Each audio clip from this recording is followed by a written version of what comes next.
So the Lord brings me back to today, the child that gets beat up by the bully or that is scared and fearful of the bully. And what does the father do? The father says, you're going to go back out there and you're going to fight. I know you're scared. I know that you feel like you can't. I know you don't want to, but the father realizes that the child must, that it's pivotal, not just for the moment, but for their entire lives, to step into this person that will rise to the challenge, even in the midst of fear, to face his opponent or her opponent, to conquer them. Now, what the Lord brought me to today was, what if the child keeps getting beat up over and over and over again? What does the father do? I want you to take a minute to reflect on that. What would you think a father should do in this moment? See, the problem isn't that the child has an issue with facing the bully, that the child doesn't believe that they can overcome the bully. It is what is happening in the midst of that child facing the bully. So the father needs to take a step back. Okay, it's not for the father to go to the bully and say, stop bullying my child, you've done too much. No. The father will see this as an opportunity to say,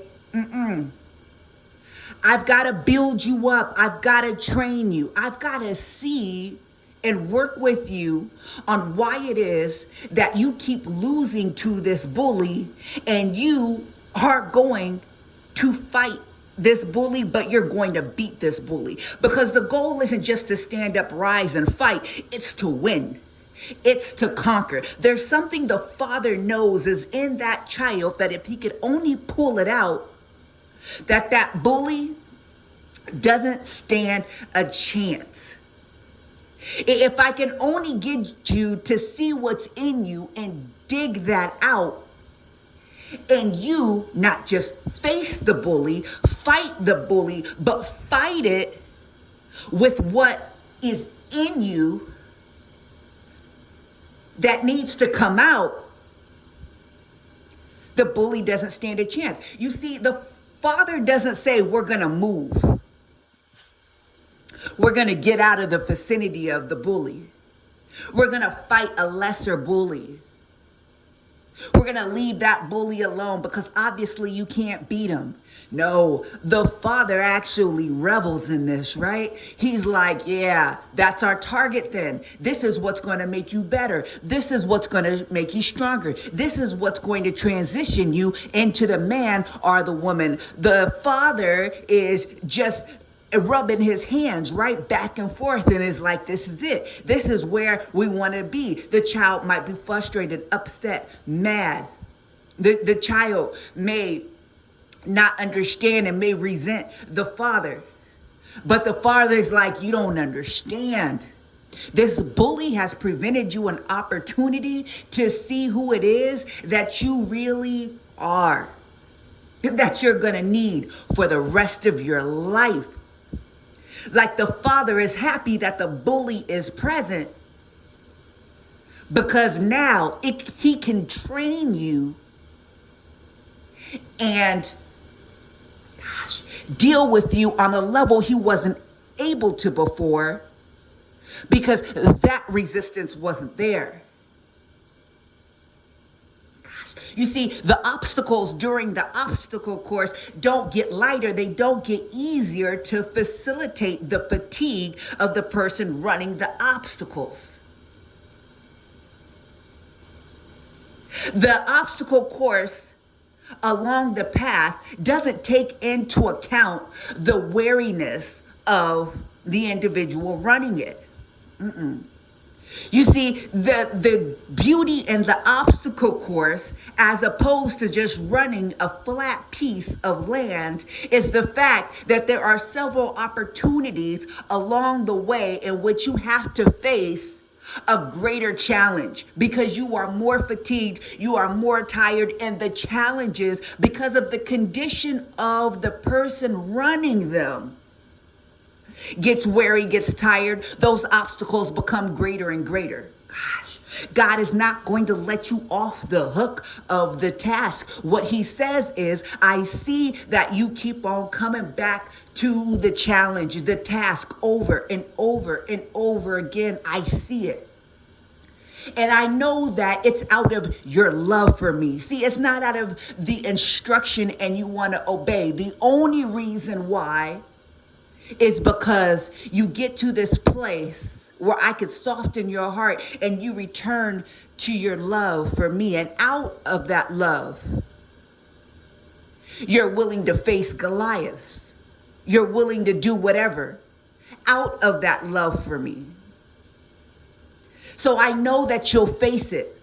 I know it. And I know that you'll fight in the midst of it.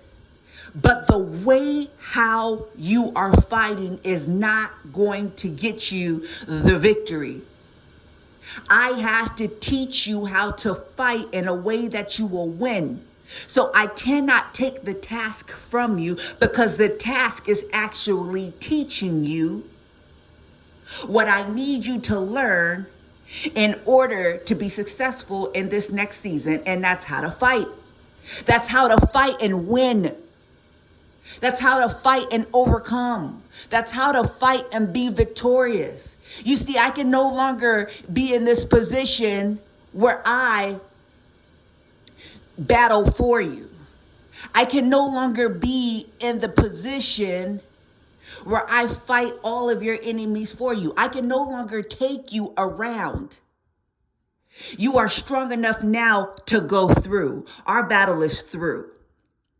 I got to teach you what it takes to get to the other side. I've got to teach you what it takes to beat this enemy that is already defeated. And it's for you to operate in my spirit, knowing that the enemy is already defeated because I've defeated him and I am in you. And if you fight this enemy in me, the fight is already won.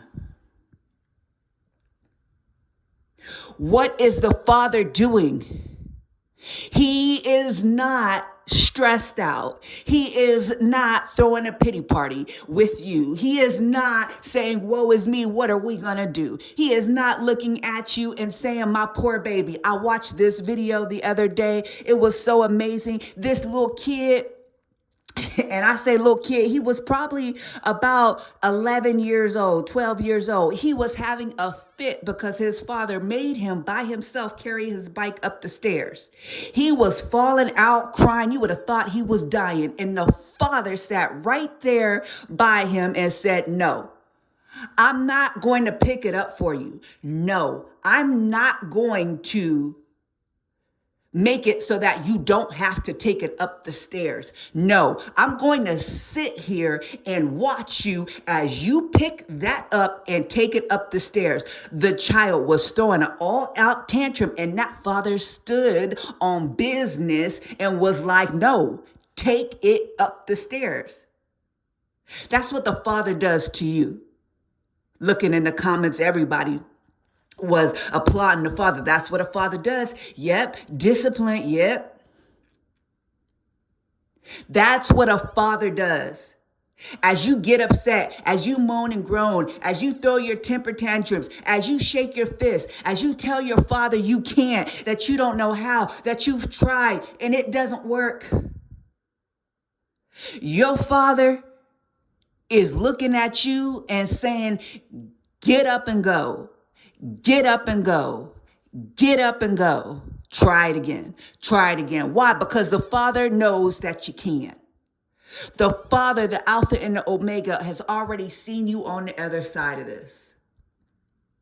And once when you get on the other side of this task, you will extract the version of you that is ready for the next assignment.